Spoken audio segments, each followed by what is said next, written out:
भक्त मने धावा आता, भक्त मने धावा आता, भक्त मने धावा आता. हा धावा करून साक्षात श्री स्वामी समर्थ महाराज अक्षरशः भव्य दिव्य अनुभूती दिली आणि आज त्यांच्या मी सेवेत आहे.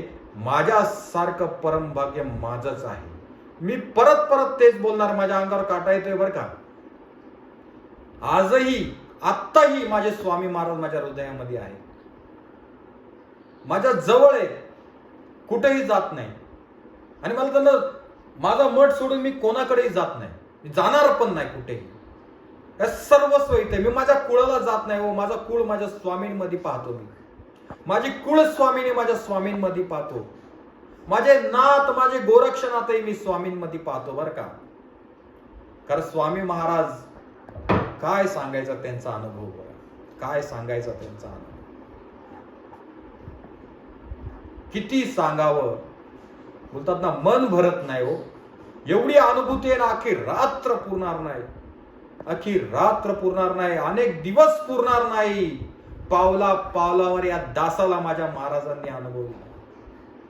या दासाला स्वामी दासाला माझ्या महाराजांनी मला अनुभव दिले. आणि ते फक्त बर का माझ्या गुरूंच्या कृपेने. हा माझा गुरूंचा शब्द होता, बेटा ज्या वेळेस तुझा शब्द पडला त्यावेळेस माझा शब्द पडल्यासारखा आहे. म्हणून बोलतात ना गुरुशिवाय ज्ञान नाही हो. ज्ञानियांचा राजा गुरु महाराज. तरलो तरलो आता उद्धारिलो गुरु कृपे. राजियाची कांता काय भीक मागे, मनाची आयोगे सिद्धी पावे.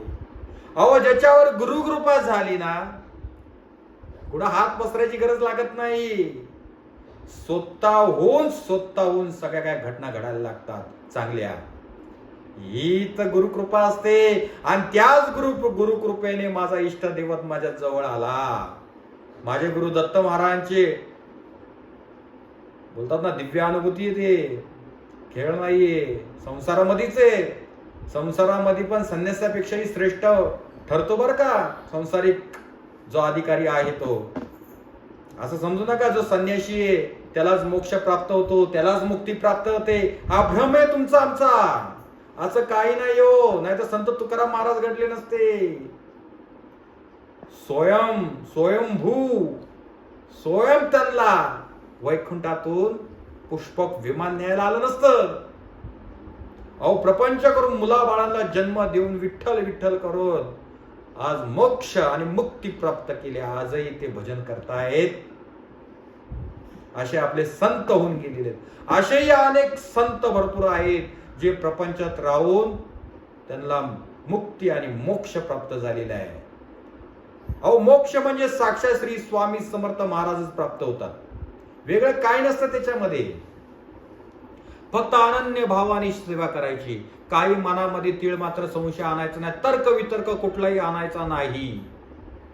तर्क वितर्क ज्याच्या बुद्धीमध्ये तो माणूस जीवनात भक्ती मार्गात कधीही पुढे जाऊ शकत नाही. हे माझ्या गुरूंचं म्हणणं होतं. माझे गुरु एकच म्हणायचे, अरे भक्ती कर, सेवा कर, तर्क वितर्क करू नको, विचार करू नको, सगळं आपोआप घडेल. हा शब्द, याच शब्दाचं पालन करून आजपर्यंत आम्ही चाललेलो आहे. आणि माझ्याही शिष्य परिवाराला मी तेच शिकवतो. तर्क वितर्क करू नका. प्रत्येक येणारा आपल्या मठात जो येणारा व्यक्ती तो स्वामींचा भक्त आहे. तो कसाही असू दे, सगळ्यांना आदराने बोला, प्रेमाने बोला. कोण काय खातंय, कोण किती प्रसाद नेतोय, कोण कसा प्रसाद वाटतोय याचा विचार करू नका. ते तुमच्या आमच्या बापाचं नाही खात बर का. ते खातायत आपल्या स्वामी महाराजांचं. आणि स्वामी महाराज पण आपलं पोट भरतायत बर का. असे तर्क वितर्क आले तर स्वामी भक्तीतनं लांब होतो माणूस. बुद्धी भ्रष्ट होते. आपण मठात सेवा करायला येतो, मठात कोण काय करतं हे पाहायला येऊ नये माणसाने. स्वामी महाराजांची अवकृपा होते, कृपा कधीच होणार नाही आपल्यावरती. का होणार? कारण की आम्ही एवढी बुद्धी लावतो. तो कोण कसा प्रसाद घेतो, कोण कसं वागतं, कोण काय करतं, हे माणसाचे विचार होतात. जर तेवढा विचार करण्यापेक्षा तेवढं जर नाम घेतलं ना मुखामध्ये, अरे बाबा तुझा उद्धार होईल रे. याचा विचार करू नको. तीळ मात्र मनात पाल चुकचुकू नको. नाहीतर जन्माला आला काही करता नाही आलं असं होता कामा नाही. म्हणून मी प्रत्येक शिष्याला कडक धरतो. जर चुकी झाली तर कडक शासन करण्यात येईल तुम्हाला. गुरु साधे सोपे नसतात. बोलतात ना, आई बापासारखे प्रेमही करतात.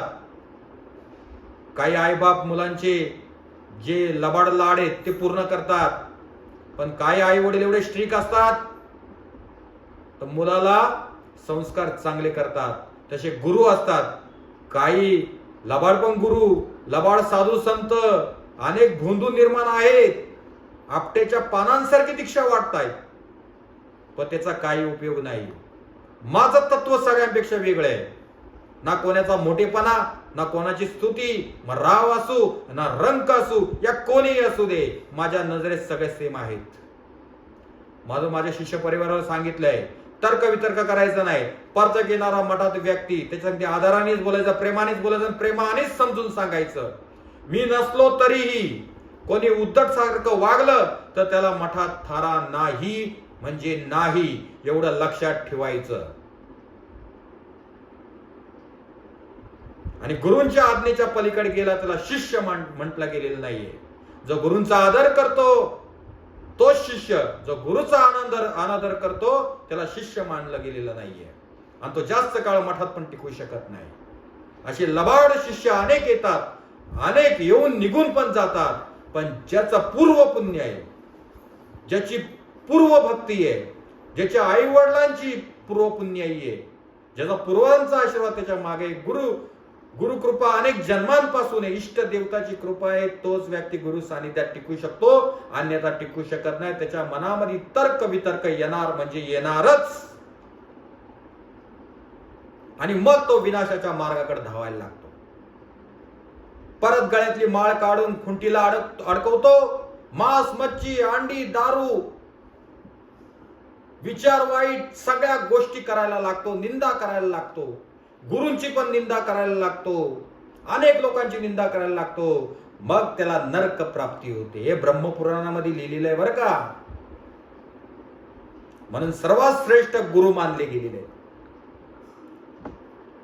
आणि तेच गुरु माझे भगवान श्री स्वामी समर्थ महाराज, माझे सद्गुरु, जे अनंत ब्रह्मांडाचे सद्गुरु आहेत, तेच माझे सद्गुरु झाले, माझे स्वामी समर्थ महाराज.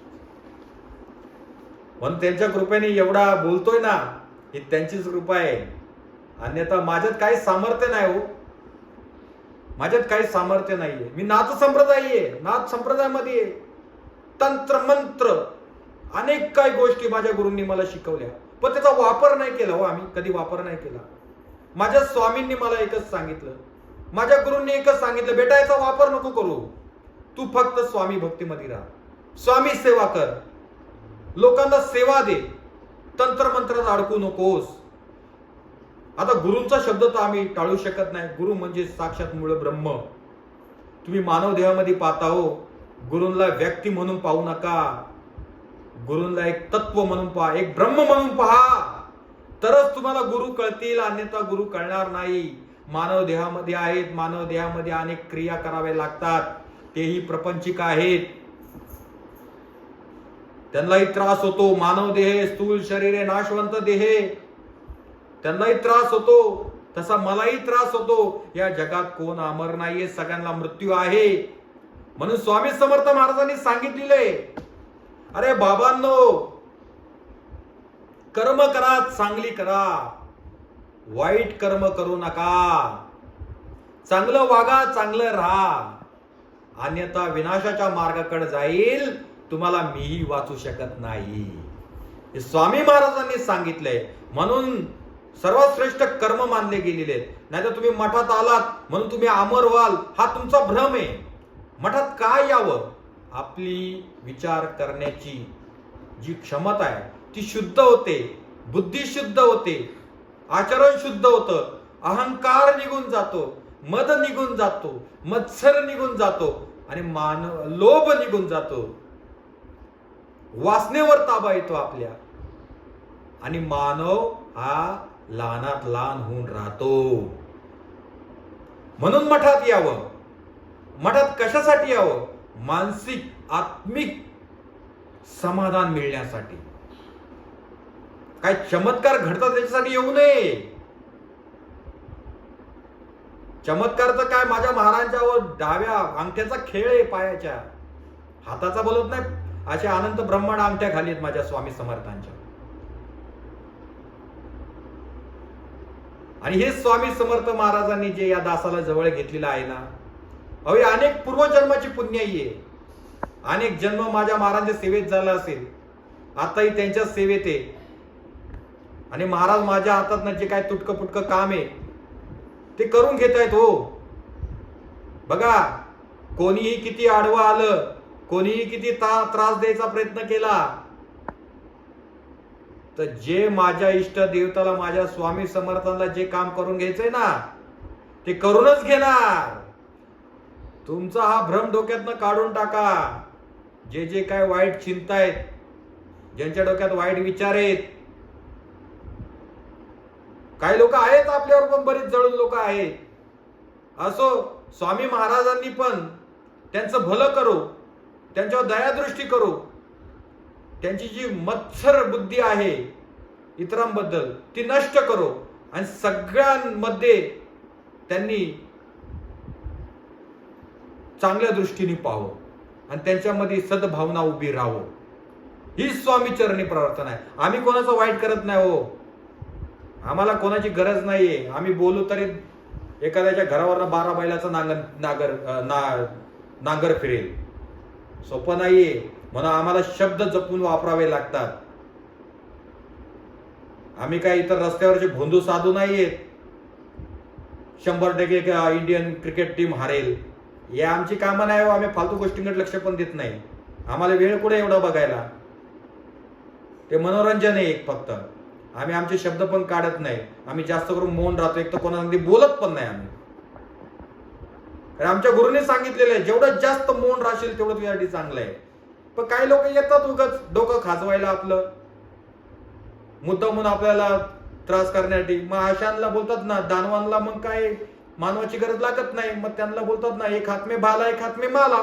कधी कधी असं वागावं लागतं आम्हाला पण. कारण आता संप्रदायामध्ये आमच्या नुसतं माळ वळायला करायला शिकवलेलं नाही आम्हाला आमच्या गुरूंनी. आम्हाला एका हातात भाला पण घ्यायला शिकवलंय हो. एका हातामध्ये शास्त्र तर एका हातामध्ये शस्त्र पण आम्ही घेतो. असं समजू नका हे महाराज आहे म्हणून हात जोडूनच उभं राहायचं. मी सगळ्यांपेक्षा विचित्र महाराज आहे. माझं तत्व सगळ्यांपेक्षा वेगळं आहे. मी